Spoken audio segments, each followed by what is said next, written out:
ஆலயத்திலே பிரதமர் அவர்கள் கமல்நாத் அவர்கள் கொண்டாடப்பட்டு கௌரவிப்பார்.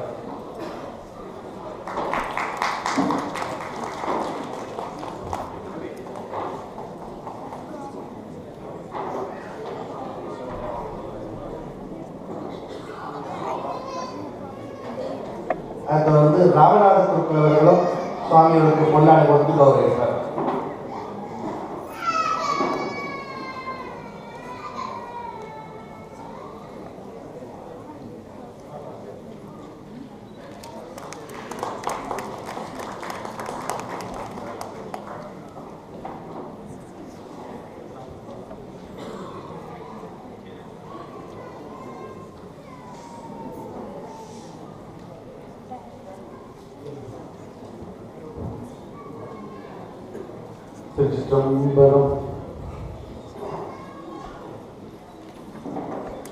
உலகெல்லாம் உணர்ந்தோதற்கரியவன் நிலவுலாவியே நிர்மலி வேணியன் அழகிச் சோதையன் நம்பலத்தாடுவான் மலர் சிலம்படி வாழ்த்தி வணங்குவான்.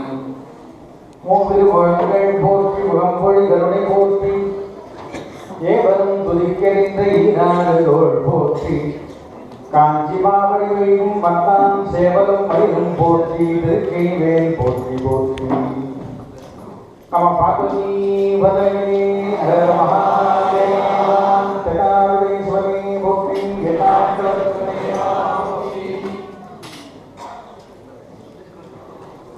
எல்லாம் வல்ல ஞானமே வடிவமாக திகழக்கூடிய பரம்பொருளை திருவிழாலும் நமக்கு தோன்றாமையாக விளக்கக்கூடிய விமாசனையாத்துறையில் தன்னுள்ளாலும் இந்த நாட்டிலே எழுந்தருளி அல்வாதிக்கின்ற தெய்வங்களுடைய பேரருக்கருமையினாலும் இந்த அருமையான ஒரு சைவ மாநாட்டில் நேற்றை நாம் துவங்க பெற்று இந்த தினத்திலையும் மிக சீரோடும் சிறப்போடும் நடத்தி கொண்டிருக்கூடிய ஒன்றிய தலைவர்களுக்கு அன்பர் பெறுகிறேன். மற்றும் இங்கே அருமையாக நேற்று தினம் போன்று காலையிலே அருமையான ஒரு பஞ்சபதானத்திற்கு வழங்கிய செல்வி அவர்களே வரவேற்புரை, அதனைத் தொடர்ந்து நன்றிய நண்பர்களே இங்கே அருமையாக வாழ்த்துறை வழங்கிய சிவகாரி பிரபர்களே, அதனைத் தொடர்ந்து நேற்றைய தினமும் அந்த தினத்திலையும் நல்ல அருமையான கருத்துக்களை எல்லாம் வழங்கிய வேதநாதன் வந்துட்டு அன்பர்களே, இங்கே கலந்து கொண்டுள்ள பெரியவர்களே, தாய்மார்களே, குழந்தைகளே, உங்கள் அனைவருக்கும் நமது நிறைந்த அந்த வாழ்த்துக்களையும் ஆசைகளையும் உற்சாக நாம் எல்லாம் செய்த மிகப்பெரும் புண்ணியம் இந்த 2 நாட்களாக பரம்பரையை பற்றி சிந்திப்பதை கூட இன்னைக்கு வேறுபட்டு இருக்கக்கூடிய காலமாக போச்சு. மனிதங்கிற வார்த்தைக்கு சிந்தித்து செயல்படுவதுன்னு பேர். மனிதங்கிற வார்த்தைக்கு அதான். ஆனால் இன்னைக்கு மனிதங்கிற வார்த்தைக்கு எத்தனையோ சொல்லலாம். குறிப்பிட்டு சொல்லணும்னா குழப்பவாதிகள் தான் சொல்லணும். தானும் குழப்பி இருக்கிறவனையும் குழப்பி வச்சு தொந்தரவு தேர்தலும் நிறைய பேர் இருக்காங்க. ஆக அந்த வகையிலே சிந்திப்பது என்பது ஒரு மிகுந்த காரியம், பெரிய காரியம். அதுலேயும் 2 சிந்திப்பு நமக்கு ரொம்ப ரொம்ப துணை போகும், ரொம்ப துணை நிற்பது. ஒன்று தன்னை பற்றி சிந்திக்க வேண்டும், மற்றொன்று இறைவனை பற்றி சிந்திக்க வேண்டும். தன்னை பற்றி சிந்தித்தால் மனிதன் மனிதனாக வாழ முடியும். இறைவனை பற்றி சிந்தித்தால் மனிதன் தெளிவோடு இந்த பயனை அடைய முடியும். 2 தன்னை பற்றி சிந்தித்தா என்ன ஆகும்? எல்லாம் சொல்ல நேற்றையாவது பாதி பேசுறப்ப தான் ஒரு விநியோகம் சார் அந்த இதெல்லாம் கொடுத்து விட்டாரு.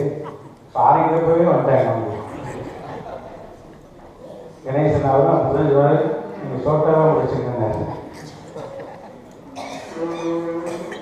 அந்த வகையிலே நம்மை பற்றி சிந்தித்தால் இந்த பிறகு பயனை நாம் எழுத முடியும். அதனால தான் அந்த அடியார் பெருமக்களை இறைவன் தோற்றுவித்து அருளினார். நமது ஐயா அவர்கள்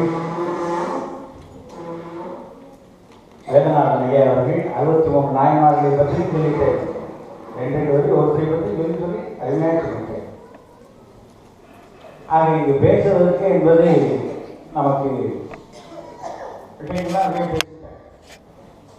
அவர்கள் சொன்ன கருத்து என்ன, அதை பற்றி கொஞ்ச நேரம் நான் சிந்தித்து அடுத்தது உங்களோட எல்லோரும் எதிர்பார்த்து கொண்டிருக்க சாதித்திருப்பாங்க. ஏன்னா இன்னைக்கு சொல்லக்கூடிய விஷயத்தையே தெளிவாக சொல்ல வேண்டும். அவர்கள் வெளியில் சொல்லக்கூடியவர்கள் தான் வாத்தியார்களுக்கு தான் சிறப்பு. ஆசிரியர்களுக்கு என்ன சிறப்புன்னா 5 இது 2 7 இன்னைக்கு அப்படின்னா அவன் நல்ல வாத்தியார் இல்லை.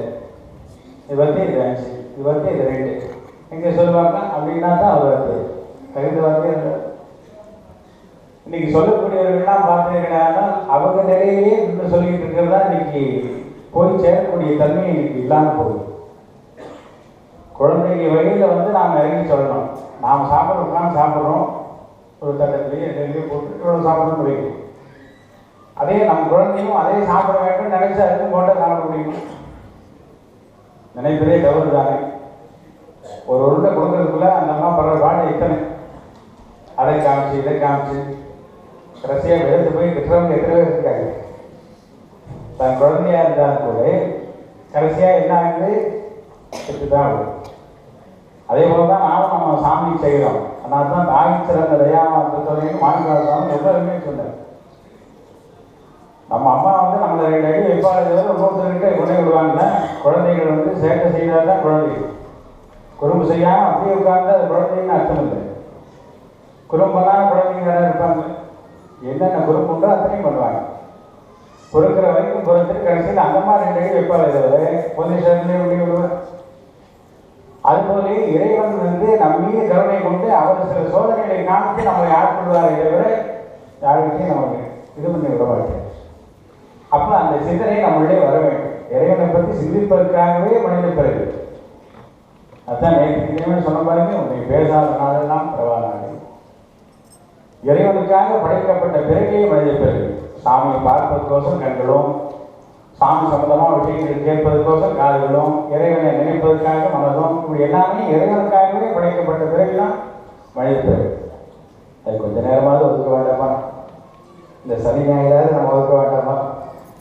அந்த 7 நாட்களாக அருமையாக நமது இந்த ஒன்றியத்தினுடைய தலைவர் உள்ளிட்டவர்களெல்லாம் மிகச்சிறந்த ஏற்பாடுகள் செய்திருக்கிறார்கள். லண்டன் மாநிலத்தில் நாம் நேற்றைய தினமே சொன்னது போல யாரை வீட்டு இதை செய்து கொள்ள வேண்டும் அந்த இறைவன் நினைக்கிறார்களோ அவர்கள் தான் அதை செய்ய முடியும்.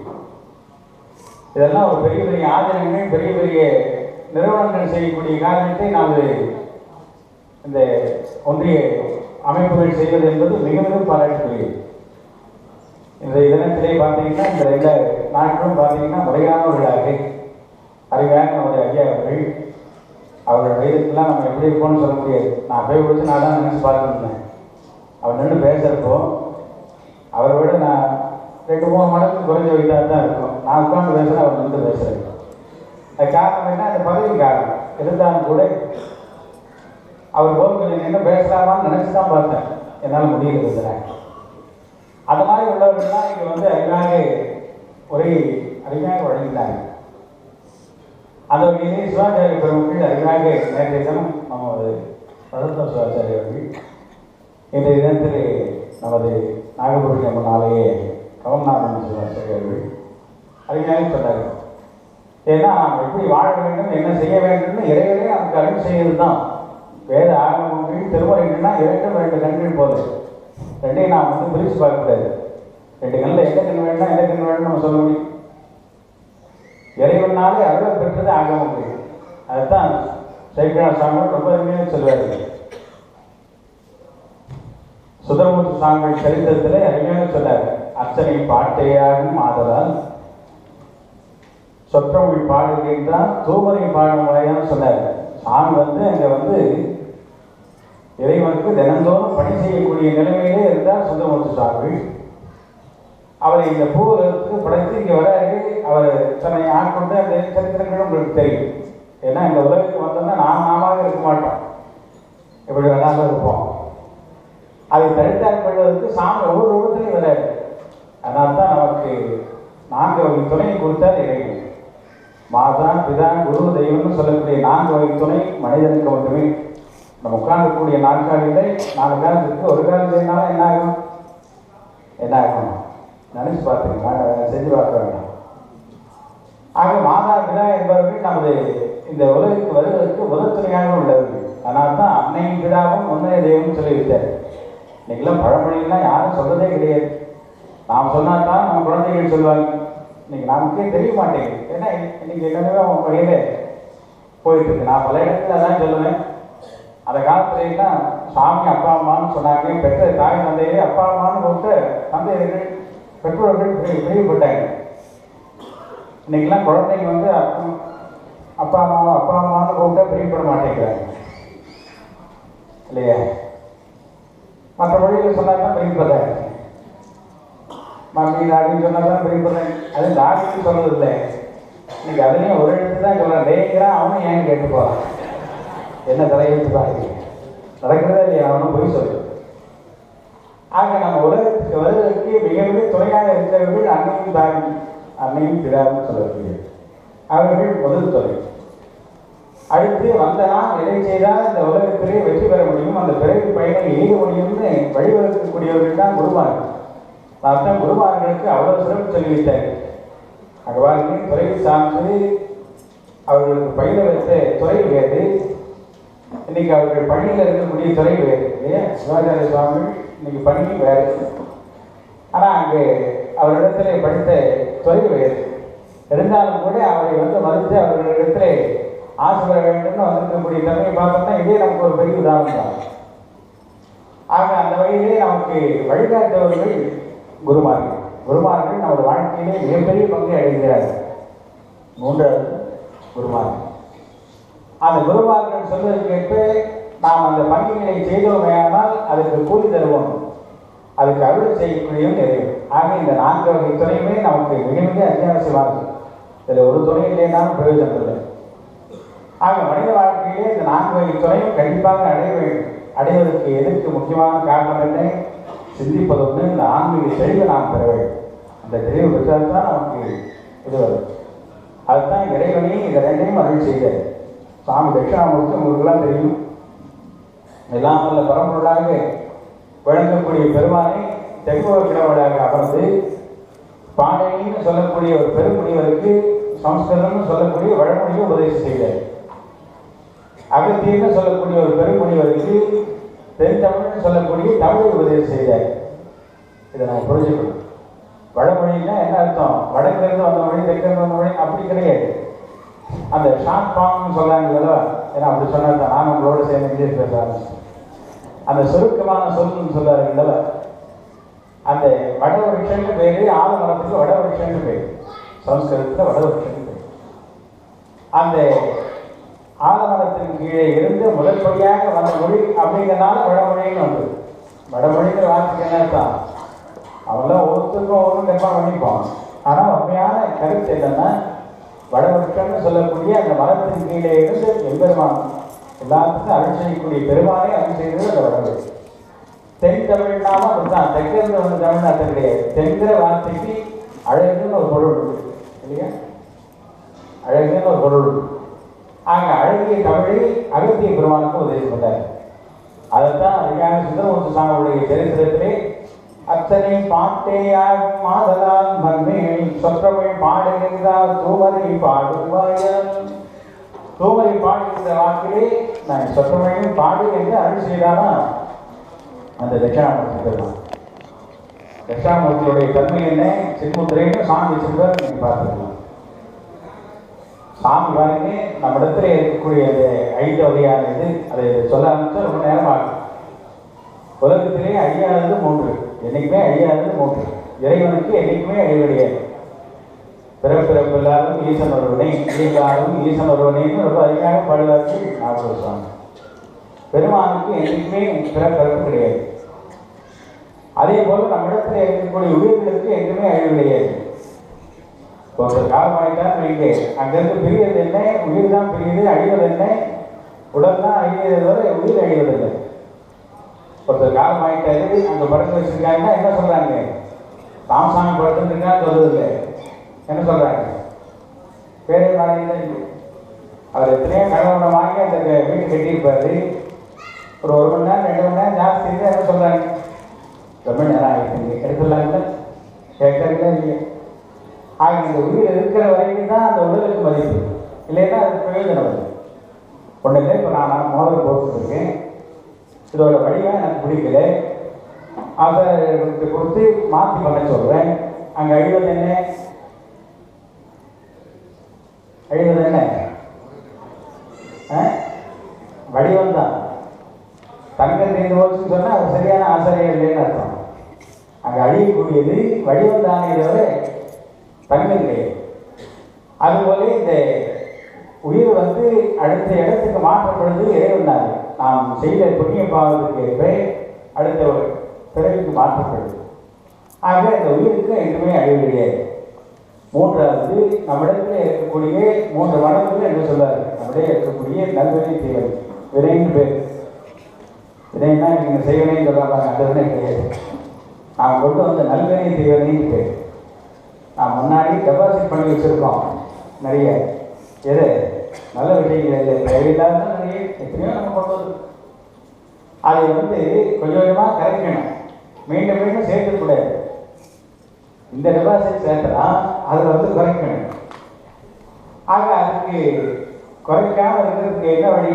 அந்த 3 மடங்களையும் நம்ம இறைவனத்திலையும் நம்மையும் ஒத்துவிடாமல் செய்யக்கூடிய தன்மைகள் அதுக்கு உண்டு. அதை உணர்த்தும் பொழுது தான் சாமியுடைய சிறுமத்து ஆணவம் கர்மம் ஆகின்னு சொல்லுவாருன்னு அந்த மும்மலத்துக்கு பேர். அந்த காலத்துலாம் இல்லத்தரசிகள்லாம் பேசுவாங்க. இந்த மும்மலங்களும் அவங்களுடைய வார்த்தைகள் வரும். நல்லா படித்தவங்க. மும்மலங்களும் பெண்களுடைய சமயத்துக்கு பேசிலே வரும். அப்புறமா வந்து கேட்டாங்க, எங்கே உங்கள் பையன் எங்கே?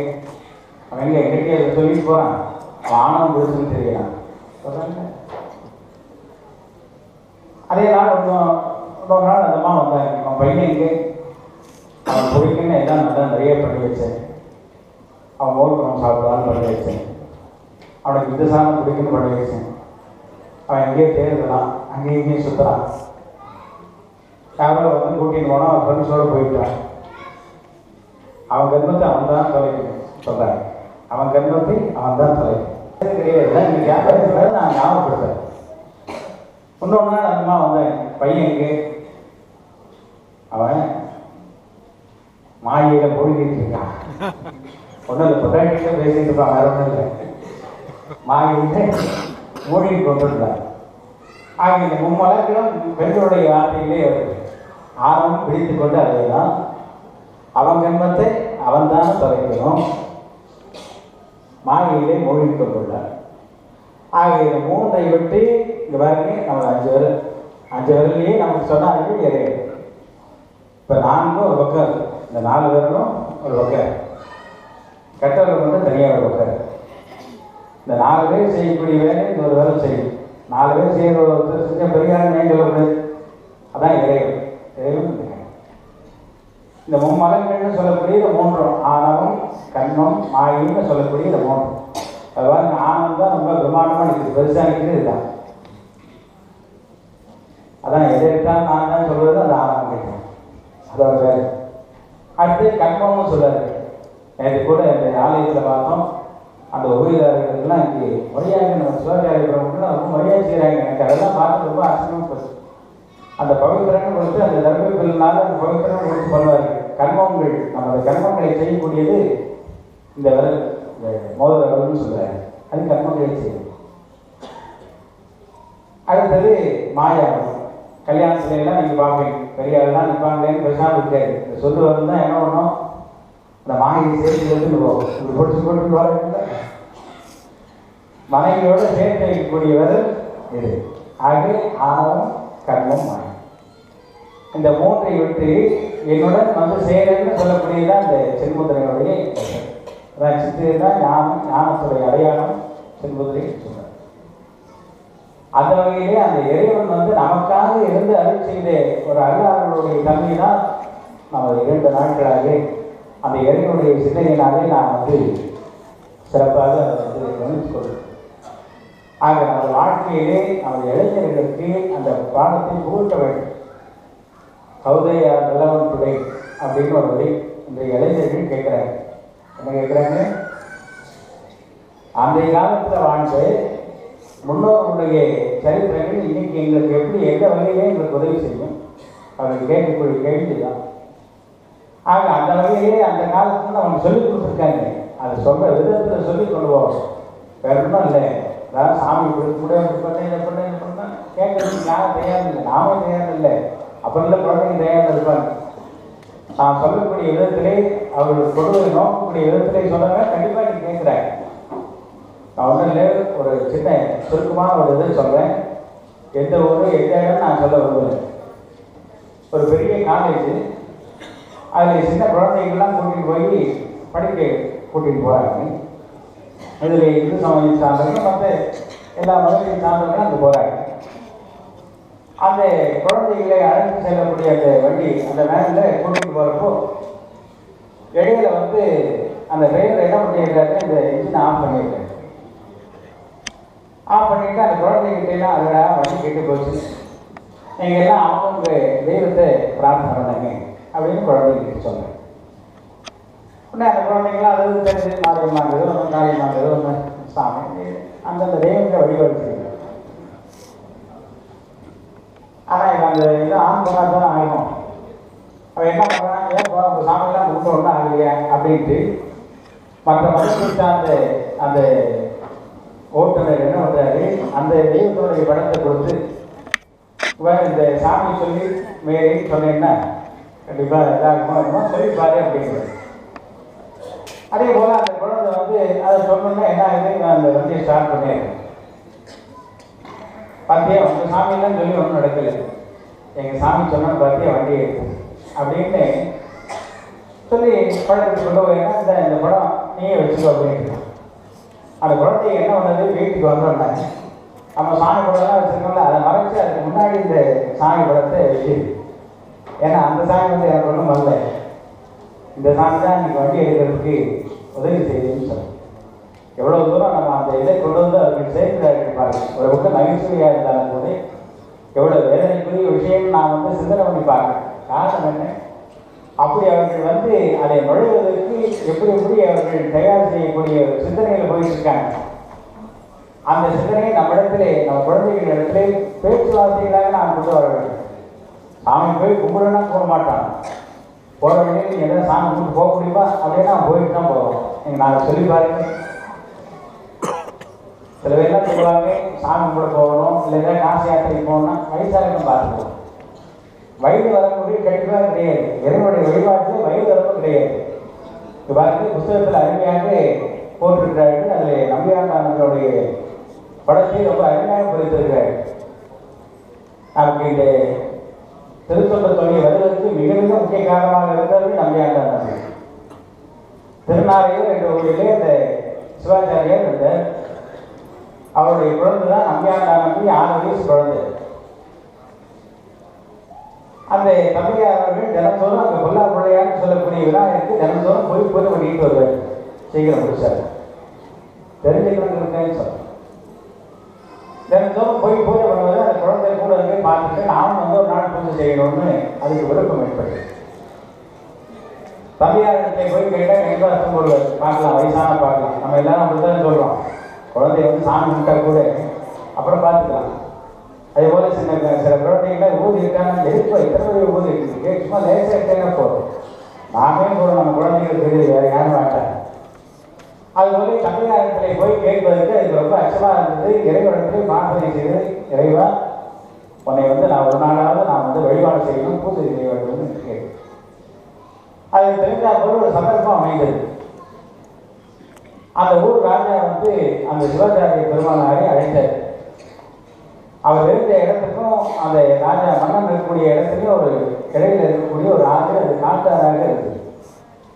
அதில் மழை பெய்தால் வெள்ளம் மழை எடுத்து குறைஞ்ச 10 நாள் இல்லை 1 மாதமும் கூட ஆகலாம். இவர் என்ன பண்ணாரு, அந்த ராஜா அழைத்தனாலே தினந்தோறும் முறையாக ஒரு பூஜை செய்து வருகிறார். தினந்தோறும் பூஜை விடாமல் செய்யுது. அதுதான் வந்து பூஜை கிழக்கு. பூஜைலாம் எப்போ வேணாலும் செய்யலாம், நம்ம நினச்ச நேரம் செய்யலாம், இல்லை வாரப்பொழுதும் செய்யலாம். இப்படிலாம் செய்யக்கூடிய பூஜைன்னு அர்த்தம் இல்லை. பூஜைன்னா என்ன அர்த்தம், பூர்ணா பூர்த்தி செய்வது, ஜானா உண்டாக்குவதுன்னு பேர். நம்மிடத்தில் இருக்கக்கூடிய தேவையில்லாதவற்றை கழித்து இறைஞானத்தை சிவஞானத்தை உண்டாக்குவது தான் பூஜைன்னு பேர், தமிழில் பூஜை. அந்த வகையிலே தினந்தோறும் பூஜை பண்ணிட்டு இருக்கேன். இன்னைக்கு அரசன் அழைத்தாலே கண்டிப்பாக போயே ஆகணும். ஆனால் நாளை தினத்துல நான் சீக்கிரம் வந்துடுறேன். ஆனால் பார்த்த இப்போ இங்கே லண்டனில் இருக்கிற மாதிரியே ஒரே குளிர் ஆகும், ஒரே இல்லாமல் இருந்தது. அது சிவாச்சாரியா அந்த அம்மா கிட்ட கூப்பிட்டு சொன்னாங்க, இதமா மழை பெய்யுற மாதிரி இருக்கு, நாளை தினத்துக்குள்ளே திரும்பி வர முடியாத சூழ்நிலை உருவாகி பார்த்துருக்கு. நான் தினந்தோறும் இடைவிடாமல் நான் அந்த பூஜை பண்ணியிருந்தேன். ஆனால் இப்போ வந்து பண்ண முடியாத சூழ்நிலை ஆகுமா இருக்கு, என்ன வரணும்னு இங்கே 2 பேரும் மாற்றி மாற்றி பேசினேன். அதுக்கு அந்த மாதிரி சொன்னாங்க, அப்படிலாம் சாமி விட மாட்டாரு, கண்டிப்பாக அவருக்கு ஏற்றக்கூடிய பூஜையை கண்டிப்பாக அழைச்சிப்பாரு, நீங்கள் தைரியமாக போயிட்டு வாங்கன்னு பேசுகிறேன். இதை வந்து அந்த கதவு ஓரத்தில் நின்று அந்த குழந்தை நம்பியாண்ட நம்பின்னு 6 வயது குழந்தை கேட்குது. அந்த குழந்தை என்ன பிரார்த்தனை செய்யுது, அப்பா பரப்பு போகணும், பரப்பு போகணும்னு நல்ல மழை பெய்யணும், மழை பெய்ஞ்சு வெள்ளம் வழியவே கூடாது, இறைவா நீதான் என்ன அந்த குழந்தை அப்படி பிரார்த்தனை. இங்கே சிவாச்சாரி என்ன சொல்றாரு, மழையே வரக்கூடாது, போனோன்னா மண்ணை என்ன வேலை சொல்லலாம்னு சொல்லி சீக்கிரம் சொல்லி நாளைக்கு காட்டால் நான் வந்து போயிடுவேன். சாமி என்ன பண்ணுறாரு, சிக்கலில் மாட்டிக்கிறது தானே. நாம் சொல்கிறோம் சாமி நம்மளை சோதிக்கிறாங்க, நம்ம சாமி சோதிக்கிற மாதிரி. சாமி என்ன பண்ணுறாரு, குழந்தைகளுக்கு தானே முதல்ல பிரையாரிட்டி, குழந்தைக்கு தானே இது பண்ணுவார். ஆனால் தான் குழந்தையும் தெய்வம் குணத்தால் ஒன்றுன்னு சொல்லியிருக்காரு. குழந்தைக்கும் கவலை சூடு தெரியாது, இறைவனுக்கும் கவலை சூடு தெரியாது. 2 குழந்தை 2 வயசு 3 வயசு இருக்கிற வரைக்கும் குழந்தை யாரெல்லாம் யார் கூப்பிட்டாலும் போகல, நாங்கள் எதிரி கூப்பிட்டாலும் போய் அங்கே போய் நிற்கும். இருந்தாலும் எதிரிக்கு போய் நிற்கிறது சட்டம் போடுவாங்க. அதுக்கு தெரியுமா எதிரின்னு? இறைவனும் அப்படித்தான், யாருக்கு அழிவு செய்யணும் யாருக்கு அழிவு செய்யக்கூடாதுன்னு பிரித்து பார்க்கறது தன்மை இறைவனும் கிடையாது. பழமொழியெல்லாம் கண்டிப்பாக நீங்கள் சொல்லிக் கொடுங்க, எல்லாத்தையும் சொல்லிக் கொடுங்க, நீங்களும் முடிஞ்ச வரைக்கும் தெரிஞ்சுக்கிறது நல்லது. அதான் அடிய உதவுற மாதிரி அண்ணாமதி உதவ மாட்டான்னு ஒரு பழமொழி. பொதுவாக எல்லாரும் அதை பார்த்தா 2 அடி போட்டால் தான் உண்டு, அது உதவுற மாதிரி அண்ணன் தம்பி கூட உதவ மாட்டான்னு பொதுவான கருத்து. உண்மையான கருத்து என்ன தெரியுமா, ஒருத்தர் ரொம்ப சந்தோஷமாக வாழ்றாரு, ரொம்ப வசதி வாங்கி போட்டு வாழ்றான்னு வைங்க, அவருக்கு சம்மந்தமே இல்லாத சொந்தங்கன்னா அவனுக்கு வந்து சேரும். உன் அண்ணாவோட அக்காவோட தம்பி வையன்மா, அப்படி ஒரு சொந்தமே இருக்காது வந்து சேரும். அதே ஒரு அடுத்த வேலை சாப்பாடு வழி இல்லாமல் ஒருத்தர் இருக்காருன்னு வைங்க, அவர் என்ன சொல்லுவான், கூட பிறந்தவங்க கூட என்ன சொல்லுவான், உன்னை கூட பிறந்தவன்னு சொல்லிக்கிறதுக்கே வெக்கமாக இருக்குங்க. இதான் என்னுடைய உலகம். அந்த நேரத்தில் அடிக்கிறது என்ன தெரியுமா, இறைவனுடைய திருவடி. அந்த இறைவனுடைய திருவடியில் போய் சரணாகதி, இறைவா நீ தான் துணைன்னு போய் அந்த காலில் விழுந்துட்டோம்னா அந்த அடி உதவ மாதிரி அந்த நம்பி உதவ மாட்டான். எவ்வளோ அருமையான கருத்தை நம்ம எங்கே கொண்டே வச்சிருந்தாரு. அந்த இறைவனுடைய திருவடி நமக்கு உதவு மாதிரி அந்த நம்பி உதவ மாட்டான். அந்த வகையிலே அந்த குழந்தையுடைய பிரார்த்தனையை அந்த கொல்லா பிள்ளையை கேட்டுக்கொண்டார். அது சிவத்தை புரட்டு போனோடனே மழை பெய்ய ஆரம்பிச்சுட்டு குழந்தைக்கு சரியான ஆர்வம் பூஜை பண்ணதுக்கு அந்த குழந்தைக்கு வருது. பழம் காத்தாலே அம்மா கூப்பிடுவாங்கன்னு அந்த குழந்தை இன்னும் வெயிட் பண்ணிட்டு இருக்கு. உடனே பார்த்தாங்க, அந்த அம்மா வெளியில் வந்து பார்த்தாங்க, மழை பெய்ஞ்சிருக்கு, அவர் வரது வாய்ப்பு இல்லைன்னு. உடனே அந்த நம்பி அம்மா கூப்பிட்டாங்க, நம்பி வாப்பா நீ பூஜை பண்ணுவீங்க, அதுவுமே பண்ணுவோம். எப்படிப்பா பண்ணுவேன், அப்பா பண்ணுவார்ல அதே போல பண்ணுவேன்.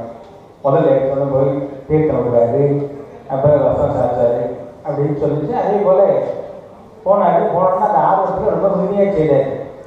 அப்பா வந்து 2 வருடம் தீர்த்தம் விட்டாருன்னா ஒரு 5 வருடம் தீர்த்தம் விட்டேன். எப்போவுமே ஆர்வம் வந்து முதல்ல நல்லா இருக்கும், அவர் போக போக தான் நான் இதாக இருப்போம். மாநாடு தோன்றதப்போ பார்த்தீங்கன்னா ரொம்ப அருமையாக இருந்தது, இப்போ நிறைய எப்போ பார்த்தீங்கன்னா ரொம்ப மோசமாக இருக்குது. அந்த மாதிரி ஆர்வத்தில் என்ன பண்ணாரு, ஒரு குடம் தண்ணி விடுறதுக்கு 5 குடம் தண்ணி விட்டார். அவர் ரசத்தை ஒரு தடவை துவச்சி போட்டாருன்னா இவர் 2 தடவை துவச்சி போட்டார். அதெல்லாம் முடிஞ்சு வந்து அடுத்தது அம்மா அந்த நிவேதனத்தை கொடுத்தாரு. அந்த நிவேதனத்தை எடுத்துகிட்டு போவோம். அம்மா அபிஷேகம்லாம் முடிச்சு ரொம்ப சந்தோஷமாக அந்த நிவேதனம் மட்டும் பூஜை பண்ணிட்டு அம்மா சொல்லி உள்ள வராது. வந்தோடனே சாமி கிட்ட வச்சு அந்த பூ சந்தோஷம் இதெல்லாம் போடலாம் தெரிஞ்சு நிவேதனம் வச்சு பூஜை பண்ணுறாரு. பூஜை பண்ணிக்கிட்டே இருக்காரு, 1/2 மணி நேரம் பண்ணுறாரு. நிவேதனம் சாமி பண்ணிட்டு இருக்காரு. அவர் ஆரம்பத்தில் இருந்த அந்த ஆர்வம் கொஞ்சம் கொஞ்சமாக குறைய ஆரம்பிச்சு பயமாக மாறி ஆரம்பிச்சு. காரணம் என்ன, அந்த விநாயகர் பெருமான் அந்த சாதம் வச்சோன்னே அப்போ சாதம் வைப்பாரு, அவர் எடுத்து சாப்பிட்டு பாக்கத்தை கொடுத்து விடுறாங்க. அந்த குழந்தை நினச்சிட்டு அதான் நடக்கும். அங்கே இல்லை பாருங்க. அதுபோல இவர் வந்து மணி எடுத்து பூஜை பண்ணிட்டு இருக்காரு. அரை மணி நேரம் ஆச்சு சாமி எடுத்து சாப்பிட்ட பாருங்க. விநாயகா, நான் என்ன பாவம் செய்யணும், நான் எதாவது தப்பாக பண்ணிக்கிட்டேன். அப்போ 2 குடம் தான் விடுவேன், நான் 4 குடம் விட்டேன் இல்லையே. அப்போ 1 துண்டு தான் போடுவேன், நான் 4 துண்டு போட்டேன் இல்லையே. அதே மாதிரி சந்தனம்லாம் பெருசாக தான் நான் வச்சேன். என்ன நான் எதாவது செய்தேன், ஏதாவது பிழை இருக்கான்னு கேட்டேன். அவன் பார்த்து அழுக ஆரம்பிச்சா கடைசியாக. அதுக்காக அந்த செயல் வந்து ரொம்ப அருமையாக இருக்கும். கேட்டது கடைசியில் என்ன ஆரம்பிச்சாரு, அழுக ஆரம்பிச்சிட்டாரு. சாமி நீ சாப்பிடு, நான் அவ்வளோ தூரம் நான் பூஜை பண்ணுறேன், ஏதாவது தவறு பண்ணியிருந்தா நீ மன்னிச்சு சாப்பிடணும்னு கேட்டேன். கடைசியில் என்ன பண்ணாரு, நீ சாப்பிடலன்னா அங்கே போனால் அம்மா சத்தம் போடுவாங்க. அம்மா சத்தம் போடுறது மட்டும் இல்லாமல் அப்பா வந்து முதல் வழியாக நீ போயிட்டு வந்தீங்களான்னு கூட கேட்க மாட்டேன். உன் பையன் இப்படி பண்ணிக்கிட்டான்னு உடனே சொல்லுவேன். சொன்னா என்ன ஆகும், அப்பா 4 அடி வைப்பார். அவர்களையும் நான் அடிவாங்கி சாகிறத விட நான் மடியிலேயே நான் வந்து சாகிறேன்னு தலையை முட்டை போனால்தான் அந்த நம்பியார் நம்பியார். எம்பெருமான் அமுது செய்ய வேண்டும் என்ன இறங்கிடவும் செய்யாதிருப்பக்கண்டு பம்மமுதம் அவனிங்க சாப்பிடாத காரணம் என்ன அப்படின்னு சொல்லி தலையை முட்டை போயிட்டார். சாமி பார்த்தாரு. அதுக்கப்புறம் பொறுமையாக இருப்பார். சாமி தான் கருணையே வழிவாங்களவர். கொஞ்ச நேரம் பார்த்துட்டு இருப்பார். அதை விட சில தாய்மார்கள்லாம் பாருங்கள், குழந்தை நடந்து வரும், அப்போ தான் நடக்க ஆரம்பிக்கும். 2 அடி தான் எடுத்து வச்சுருக்கோம். 3ஆவது அடி எடுத்து வைக்கிறப்ப போய் தூக்கிட்டு வருவாங்களே, அதான தாயோடைய உள்ளம். நான் தான் தாய்க்கு அவ்வளோ சிறப்பு சொல்லி வைக்கிறோம். அதனால தான் அவர் அருமையாக சொல்லப்போ சொன்னார். தாய் நாடுன்னு சொன்னாங்களோ, தந்தை நாடுன்னா சொன்னாங்க. அதே போல் ஓடக்கூடிய நதிகளுக்கு அப்படி தான் அம்பாவோடைய பேர் தான் வச்சாங்க. கங்கா, யமுனா, சரஸ்வதினு அப்படி ஒரு நாடகமே வந்துட்டு இல்லையே. ஏன்னா நாடகத்தை கண்டிப்பாக ஞாபகப்படுத்தணும். இல்லைன்னா அவர் கங்கை எவ்வளோ சத்தம் போடுவார். சாமி நீங்கள் கூட சொல்லாமட்டீங்க. அந்த வகையிலே தாய் போல தானே இறைவன். தலையை முட்டை போகிறப்ப என்ன பண்ணாரு, விநாயகர் பெருமான் தன்னுடைய இந்த துருக்கியினாலே அந்த இருக்கக்கூடிய அன்னத்தை தான் எடுத்து சாப்பிட்டார். சாப்பிட்டோன்னா குழந்தைக்கு அவ்வளோ மகிழ்ச்சியை போச்சு. சாமி சாப்பிட்டார், ரொம்ப சந்தோஷம் அப்படின்ட்டு மறுபடியும் சாமி கும்பிட ஆரம்பிச்சார். மறுபடியும் ஒரு 1/2 மணி நேரம் ஆச்சு. சாமி பார்த்தார், என்ன விட மாட்டார். ஏன் மறுபடியும் என்ன வேணும், இல்லை நீங்கள் இப்போ 1 மணி நேரத்துக்கு எப்போ தான் சாப்பிட்டீங்க, இந்த 1/2 மணி நேரத்துக்கு முன்னாடியே நீங்கள் சாப்பிட்டீங்கன்னா எனக்கு ஒரு வேலை முடிஞ்சிருக்கும், உங்களால் எனக்கு ஒரு இடையூறு ஆகிடுச்சுங்க. வேலை ரொம்ப போச்சு. என்னால் தான் இடையூறு நீட்டு பெறுவதுன்னு எனக்கு தான் பேர், விக்னேஸ்வரன் பேர். ஆனால் என்னால் ஒரு இடையூறு வந்ததுக்குள்ளேயே என்ன பாருங்க. எனக்கு அவர் சொன்னார், வேறு ஒன்றும் இல்லை, இப்போ பார்த்தீங்கன்னா ரொம்ப லேட் ஆகிடுச்சு, இப்போ ரொம்ப லேட் ஆகிடுச்சு, அதனால் நீங்கள் கொஞ்சம் முன்னாடியே சாப்பிட்டீங்கன்னா நான் பள்ளிக்கு போயிருந்தேன். இப்போ லேட்டாக போனேன்னா அங்கே வாத்தியார் வந்து நடிப்பார். அந்த காலத்தில் வந்து இப்போல்லாம் அடித்தா கூட தப்பாக போயிடும், அடிக்கிறான்னு நினச்சா கூட தப்பாக போயிடும். என்னை வாத்தியார் அடிப்பார். அதனால் அப்படி அதனால் என்ன பண்ணணும், நான் சாப்பிட்றதுக்கு லேட்டானதுனால தான் வந்து இப்படி லேட் ஆச்சு, நான் வந்து வேணால் சொல்லட்டுமா, அது அவ்வளோ தூரம் அவங்களாம் புண்ணியம் இல்லை. நானே எத்தனை ஜென்மத்தில் பண்ண புண்ணியமோ உங்களை இன்றைக்கி நேரடியாக சமைச்சிருக்கேன், நீங்கள் அதெல்லாம் பண்ண வேண்டாம், என்ன செய்யணும்னு கேட்டார். எனக்கு அவர் கேட்டார், அந்த முத்தமிழும் எனக்கு ஓதி எனக்கு அருள் செய்ய வேண்டும்னு கேட்டார். நம்ம குழந்தைகளாக இருந்தாலும் இல்லை நாம இருந்தாலோ என்ன கேட்டிருப்போம், எனக்கு எந்த துன்பமும் வரக்கூடாது, நான் என்னென்ன பிரச்சனை பண்ணாலும் யாருக்கும் தெரியக்கூடாது, இதைத்தான் நம்ம கேட்கணும். நமக்கு என்ன தெரியல அதான் கேட்கணும். ஆனால் அந்த 6 வயது குழந்தை கேட்குற பாருங்க, முத்தமிழும் எனக்கு அருள் செய்ய வேண்டும் என்று கேட்கிறார். ஆக அந்த நம்பியாண்டார் நம்பி அவர்கள் தான் இந்த தினத்திலே நமக்கு இந்த திருத்தொண்டர் சொல்லி அந்த அருமையான வரலாற்றை நமக்கு தந்த நோக்கம். அந்த வகையிலே நாம் அந்த பிறவி பயனை எழுதுவதற்கு இந்த 63 அடியார்களுடைய சரித்திரம் நமக்கு ரொம்ப ரொம்ப துணையாக இருக்கு. ஏன்னா பிறவி நான் நேற்று தினமே சொன்னேன், பிறவி என்பது அவ்வளோ சாதாரணமான காரியம் இல்லை. அது மனித பிறவி, மனித பிறவியானது ரொம்ப ரொம்ப சிறப்பானது. இந்த ஒரே ஒரு விஷயத்தை மட்டும் சொல்லி நான் நிறைவு செய்திருக்கிறேன். மனித பிறவியானது அவ்வளோ சிறப்பு என்பதற்கு தமிழ்நாட்டிலே கரூர்னு ஒரு ஊர், அந்த கரூர் பக்கத்தில் நெரூர்னு ஒரு ஊர். அந்த நெரூர்லேயே சதாசிவ பிரமேந்திரான்னு ஒரு பெரிய ஞானி வாழ்ந்து வந்தார். சதாசிவ பிரமேந்திரான்னு பேர். அவருக்கு வந்து 3 விஷயம் அவர் இடத்துல இருந்தது. ஒன்று, பேச மாட்டார், அமைதியாக இருப்பார், மௌனமாக இருப்பார். மௌனமாக இருக்குங்கிறது பெரிய விஷயம். இப்போ நீங்கள்லாம் தனியாக மௌனமாக இருக்கிறது பெரிய விஷயம். தலைவர் பாருங்க மௌனம் தான் இருக்குன்னு சொல்லிட்டு ஒரு நோட்டையே எழுதி திருத்துவாங்க. அதுக்கு மௌனம் வருதுன்னு பேர். அவர் வந்து பேச மாட்டார். ரெண்டாவது திகம்பரன் ஆடை அணிய மாட்டார். மூணாவது ஒரு கொள்கை வச்சிருந்தாரு, தினந்தோறும் ஒரு 3 உருண்டை சாப்பிடும். கேட்டுக்கலாம், நம்மளால பண்ண முடியாது. 3 உருண்டை சாப்பிடுன்னு கேட்டு அவர் வந்து தினந்தோறும் எங்கேயாவது அப்படியே ரோட்டில் நடந்து போவார். அந்த யாரோக்கிட்ட அந்த சாப்பாடு வாங்கி சாப்பிட்டு பிக்ஷாடமாக வாங்கி சாப்பிட்டு போவார். அவருக்கு ஒரு சந்தேகம் வந்தது, நம்மளுக்கெல்லாம் வராத சந்தேகம் அவருக்கு வந்தது. அவருக்கு தான் வரும். என்ன வந்தது? நமக்கு அடுத்த பிறப்பு உண்டான ஒரு சந்தேகம் வந்தது. நமக்குலாம் அது தேவையில்லாத விஷயம் இல்லை இல்லையா? நமக்கு இருக்க அடுத்த பிறப்பு நாம் நினைக்கவே வேண்டாம். ஏன்னா அந்த நல்ல சிந்தனைகள்லாம் அவருக்கு தான் வரும். நினைச்சாரு. அவர் தான் பேசாதல்ல, யாருக்கிட்ட கேட்க முடியும்? பேசுறவர்களுக்கே நீ பதில் சொல்றதுக்கு யாரும் கிடையாது. மணி எவ்வளோன்னா நீயே பார்த்து இன்னைக்கு பேசுறது கூட இன்னைக்கு பதில் இல்லை. பேசாமல் இருக்கிறவருக்கு யார் பதில் சொல்ல முடியும்? ஒன்றா இறைவன் சொல்லணும், இல்லைன்னா அவர் நிலையில் இருக்கக்கூடிய ஒரு ஞானி சொல்லணும். ரொம்ப நாளாக அவரிடத்துலேயே அந்த கேள்வி எடுத்தது. அதை தெளிவு செய்ய வேண்டும்னு சாமி நினைச்சாரு. அதே ஊரில் வந்து ஒரு சாஸ்திரிகள் ஒரு வீடு இருந்தார். அவர் பேர் வெங்கடேஸ்வரத்தில் எழுதி. அந்த இடத்துல அவர் வீட்டில் போய் அந்த ரிக்ஷாவந்தவர்னு அந்த சாதம் வாங்க எனக்கு போனார். போனோன்னா வெளியில் அவர்கள் உட்கார்ந்தார்கள். அந்த அம்மையார் வந்து அங்கே உள்ளேருந்து சாதம் கொண்டு வந்து போட்டாங்க. இவர் வாங்கிட்டாரு, வாங்கி சாப்பிட்டாரு. 3 உருண்டை சாப்பிட்டாரு. கடைசியில் அந்த உருண்டைக்கும் இல்லாமல் ரொம்ப கம்மியாக இல்லாமல் கொஞ்சம் சாதம் இருந்தது. அந்த மாதிரி என்ன சொன்னாங்க, பிரகாசம் இன்னும் தொழில் தான் இதை வாங்கிப்பேன் அப்படின்னாங்க. அவர் ஜாகம் பண்ணார், நான் 3 உருண்டை தானே வாங்கிப்பேன், சாப்பிட மாட்டேன். இல்லைப்பா இந்த தொழில் வாங்கிட்டேன் போய் நான் மட்டும் பார்த்து தலைமை வச்சுருவேன். இன்றைக்கெலாம் இருந்தது இல்லையா? அது மாதிரி அன்றைக்கே நடந்தது. தொழில் தான் என்னை போட்டேன்னா வேலை கொஞ்சம் எனக்கு பார்த்து தலைமை இருக்குது சொல்லிமா இருக்குது, தொழில் தான் இருக்குது வாங்கிட்டேன். ரொம்ப யோசனை பண்ணாரு. கடைசியில் வந்து சரி அந்தம்மா அவ்வளோ தூரம் ரொம்ப தூரம் கேட்கறதுனால வாங்கிக்கலான்னு வாங்கிட்டேன். வாங்கி சாப்பிட்ட அப்படின்னு சொன்னால் அந்த திண்ணையில் உட்கார்ந்துக்கூடிய அவர் சொன்னார், சதாசம் உனக்கு இன்னொரு பிறப்பு வந்துருந்தாங்க. எங்கே சொன்னார்?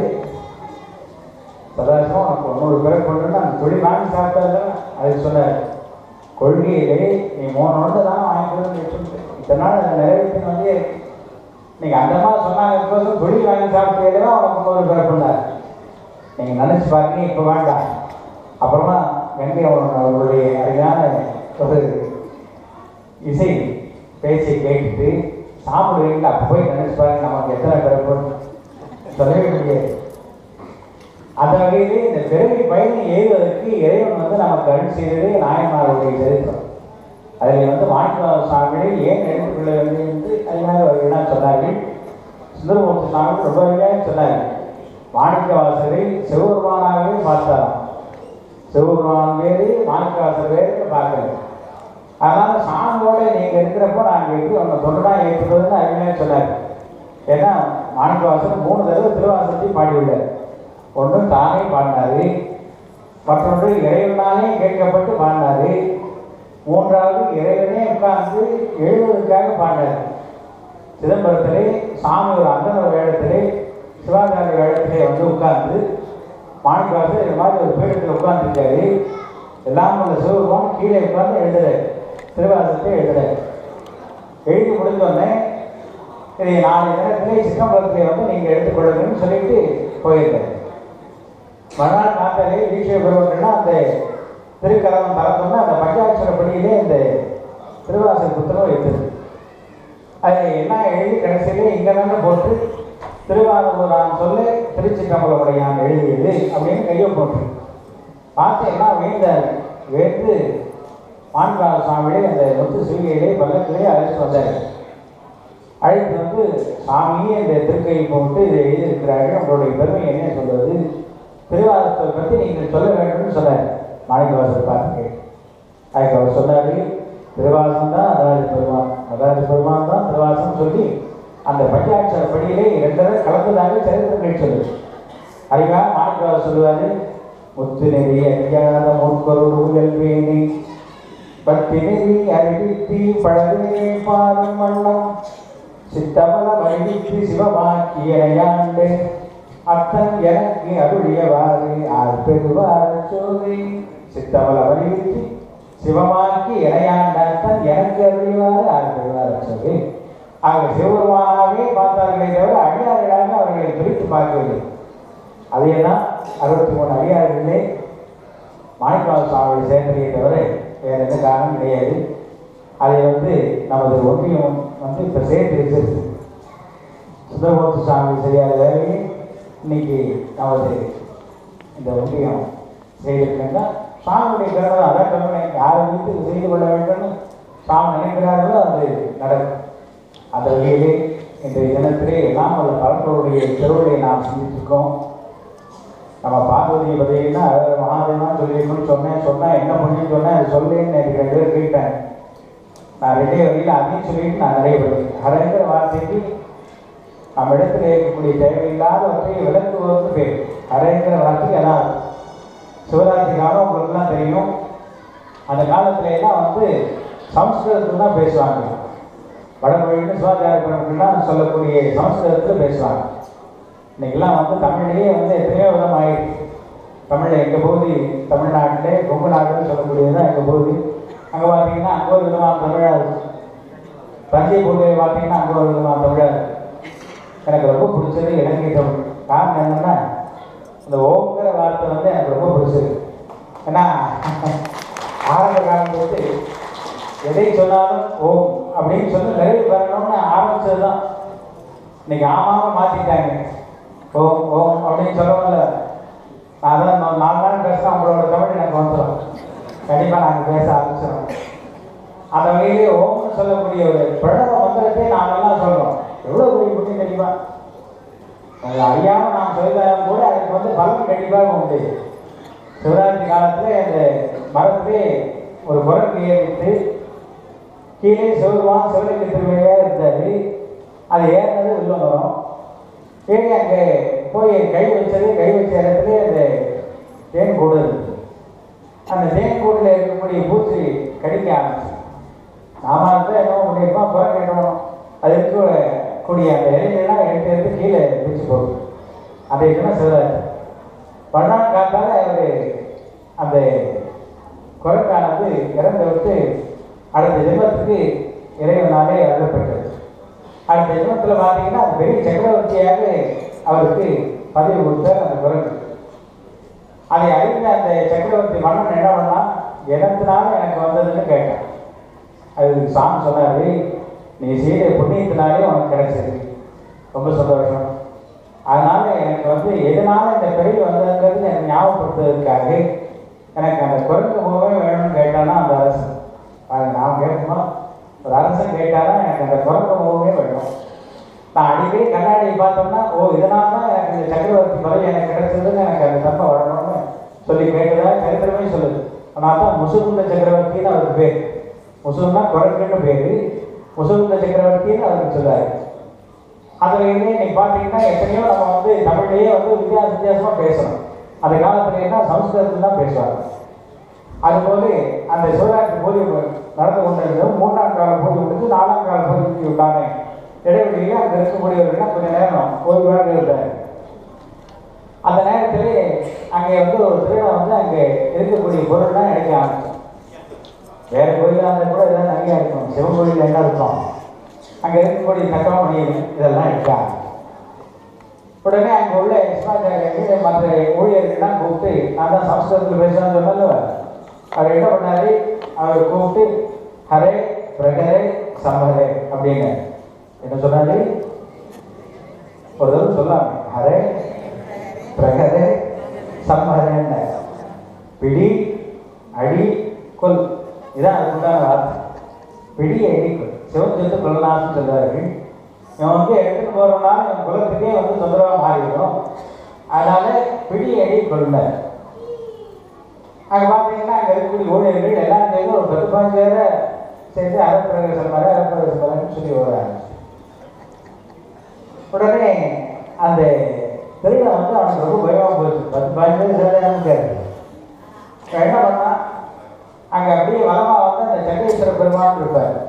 நீங்கள் பார்த்துருக்கலாம். சில பேர்லாம் அதுக்கு வேற வேறு வச்சுருக்காங்க. என்ன தெரியுமா? அது நீங்கள் ரொம்ப பெருமையாக சொல்கிறீங்க. சாதி மேலாதான் சொல்கிறத செவட்டு சாமின்னு சொல்கிறேன். ரொம்ப ரொம்ப சங்கடம்.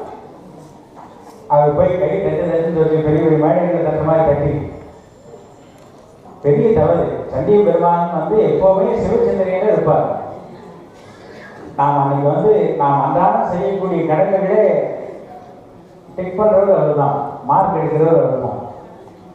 சிவாலயத்துக்கு போய் சண்டிய பெருமான வழிபாடு பண்ணால் போனோம்னா சிவாலயத்துக்கு போயிட்டு வந்த புண்ணியமே இல்லைன்னு சொல்லுது. அவர் எப்பவுமே சிவச்சிந்தனையிலேயே இருப்பார், சாமியே நினைச்சிட்டு இருப்பார். அந்த கோவிலுக்கு போய் அந்த தட்டு இருக்கா தெரியுமா, அவர் அந்த சிந்தனையிலேருந்து கொஞ்சம் விளக்கு வச்சு, இறைவா நான் வந்து கோவிலுக்கு வந்து போயிருக்கேன், நீங்கள் எதாவது வரலைங்கிற மாதிரி எதாவது எழுதி வரீங்க அப்படின்னு சொல்லுவதுக்கு தான் லேசாக தட்டுறது.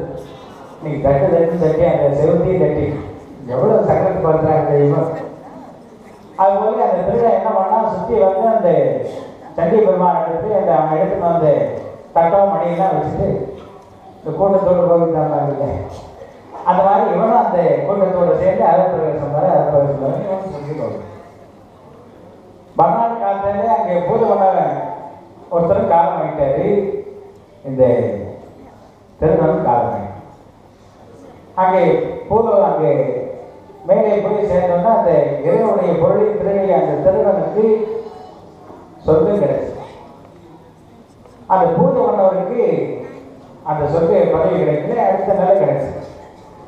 அந்த பூஜை பண்ணவரும் பார்த்து கேட்டாரு, ஐயா உனக்கு தினந்தோறும் நான் பூஜை பண்ணுறேன், எனக்கெல்லாம் நீ வந்து அந்த பதவி கொடுக்கணும், சொர்க்கத்தை கொடுக்கணும், உன் பொருளையே தெரிஞ்சுக்கணும்னா அவனுக்கு வந்து நீங்கள் சொர்க்கத்தை கொடுத்தீங்களே அப்படின்னு கேட்டேன். அது சாமி சொன்னாரு, நீங்கள் ஒரு நாளாக நீ மனசார பூஜை பண்ணிருப்பீங்க, நான் யாரையும் தவற சொல்ல, நீங்கன்னா அதெல்லாம் அங்கே நடந்த விஷயம். நீங்கள் ஒரு நாள் சில பேர் பாருங்க, சாமி பூஜை பண்ணுறேன்னு நினச்சி இந்த படம் எடுக்கிறவங்க அவங்கள பார்த்துட்டு இருப்பாங்க. அவங்க படத்துக்கு பூஜை பண்ணாங்களா சாமி பண்ணாங்களா, ஒரு நாள் கூட நீ மனசார நீ பூஜை பண்ணல. அவன் என்ன பண்ணான், இந்த கூட்டத்தில் மாட்டினா தொடக்கம்னு நினச்சா அறப்பிரவேசங்கிற வார்த்தையே மனசார சொன்னான், அவனுக்கு நான் என் திருவடியை கொடுத்தேன்டா. பாருங்க, அழகிற வார்த்தைக்கு எவ்வளோ புண்ணியம் பாருங்க. அந்த சிவராத்திரி காலத்தில் இறைவன் நினைச்சுட்டு, இறைவா நான் என்கிட்ட மாட்டிக்கூடாதுன்னு நினைச்சுட்டு அவன் ஹரன்னு சொல்ல, சாமி நினைச்சா இந்த இடையில நான் மாட்டிக்கூடாதுன்னு நினைச்சிட்டு ஹரப்பிரவேசம் அந்த வார்த்தையை வரக்கூடிய வார்த்தை சொன்னா அவன் படித்தான். ஆக இந்த அழகிற வார்த்தைக்கு அவ்வளோ சிறப்பு. அது மட்டும் இல்லை, சிவமகாபுராணம்னு ஒரு புத்தகம், அதில் வந்து திருக்கையிலாய மலையிலே நான் இல்லாத மணி ஒரு தொங்க விட்டுருக்குமா. இந்த நம்ம பார்வதி மலையேன்னு சொல்லி அதை மகாதேவான்னு எங்கே சொல்கிறாங்களோ அந்த சத்தமானது அந்த மலையிலே போய் விழுந்து, அதை வந்து சாமி வந்து எங்கேருந்து சொல்கிறாங்க யாரை சொல்கிறாங்கன்னு சாமி அதை பரிசோதிக்கிறதாக அந்த சிவமகாபுராணம்னு சொல்லுது. இப்போ நான் நம்ம பார்வதி மலையே மகாதேவான்னு சொன்னேன், லண்டன் மாநிலத்திலே இப்படி அந்த பெரிய மாநாட்டிலே இப்படி சொல்கிறாங்கன்னு அந்த திருக்கையிலாமையில் இருக்கக்கூடிய பெருமானும் போய் சேரும். அதனால தான் சொல்லணும்னு சொன்னேன். இன்னைக்கு அதோட ஓரத்தை நான் சொல்லிட்டேன். அந்த வகையிலே மிகுந்த சிறந்த வகையிலே நமது இந்த 2 நாட்கள் விழா மிக சீரோடும் சிறப்போடும், அதுவும் அவர்கள் நமது சச்சிதானந்த அவர்கள் முதலில் பேசிக்கொண்டு சொன்னார்கள், 2-3 கோயில்கள் சேர்ந்து செய்து, அதன் பிறகு 10 ஆலயங்கள் சேர்ந்து செய்து, இந்த 16வது ஆண்டு நிகழ்வுகள் 21 கோயில்கள் சேர்ந்து சொல்லுங்கள். 2 1 3 வந்து குருவுடைய பார்வை, குருவுடைய பார்வை விட்டாலே குரு பார்த்து கோடி நன்மை என்று சொல்வார்கள். அந்த வகையிலே 16வது இந்த அருமையான மாநாட்டில் இந்த 21 ஆலயங்கள் சேர்ந்து செய்வது, அதனை இந்த வருடம் முயற்சி செய்யக்கூடிய கற்ப விநாயகர் ஆலய நமது அன்பர் நமது நல்லாசிக்கும் இடையே கோபாலகிருஷ்ணன் அவர்கள் எனக்கு அன்பர்கள் எல்லோரும் சேர்ந்து செய்வது மிகவும் பாராட்டக்கூடியது. அவர்களுக்கு எல்லாம் உள்ள இறைவனுடைய திருவள்ளுவர் கண்டிப்பாக துணை நிற்க வேண்டும். அதுபோல இதற்காக பாடுபட்டவர்கள், இதற்காக சிரமப்பட்டவர்கள் எல்லோருக்கும் எல்லாம் உள்ள பரம்புடைய திருவள்ளுவர் துணை நிற்க வேண்டும். ஏன்னா மனித வாழ்க்கையிலே குறை இல்லாத மனுஷன் யாருமே கிடையாது. அவன் தகுதி தக்கவாறு குறைகள் இருக்கு. ஒன்றும் இல்லை, ஒருத்தன் சொன்னான், என் துன்பத்தை கேட்டேன்னா நீங்கள் ஊர்லேயே இருக்க மாட்டேன், அவ்வளோ கேட்டேன் எனக்குன்னா. கேள்வி கேட்க மாட்டாங்க. யார் இருக்கிறது யாரும் கேட்பது? இன்னைக்கு கேட்கறது கூட யாருக்கும் ஒரு பொறுமையும் ஒரு சக்தியும் கிடையாது. அதை நிவர்த்தி செய்ய வல்லும் இறைவன் ஒருவனை அந்த தன்மையை நாம் ஏற்படுத்தி கொண்டு எல்லாம் உள்ள பரம்பொருளை திருவண்ணாலே இங்கே வந்திருக்கக்கூடிய அனைவருக்கும் குடும்ப ரீதியாக உள்ளவர்களுக்கெல்லாம் குடும்பத்தில் கூடிய தொந்தரவுகள்லாம் நீங்கணும், வியாபார ரீதியாக உள்ளவர்களுக்கெல்லாம் வியாபார அபிவிருத்தி உண்டாகணும், கல்யாணம் ஆகிறவங்களுக்கெல்லாம் சீக்கிரம் கல்யாணம் ஆகணும், புத்திரபாகி இல்லாதவங்களுக்கெல்லாம் புத்திரப்பேர் உண்டாக வேண்டும். அதே போல எல்லோருக்கும் எல்லா வளமும் பெற வேண்டும் என்றும் இந்த பிரித்தானிய திருக்கோயில்கள் ஒன்றிய அமைப்பாளர் உள்ளிட்டவர்களுக்கெல்லாம் எல்லாம் உள்ள பரம்பொருடைய திருவள்ளும் குருவுடன் என்றென்றும் துணை செய்ய வேண்டும் என்று அடுத்தது ஆரம்பமாக உங்களோடு நாம் எதிர்பார்த்து கொண்டிருக்கூடிய நமது மதிப்புக்குரிய இசைஞானி கண்ணியவன் அவர்களை அழைத்து இந்த நமது சிற்றுரையை நிறைவு செய்கிறேன். எல்லோருக்கும் எல்லா வளமும் பெற வேண்டும்.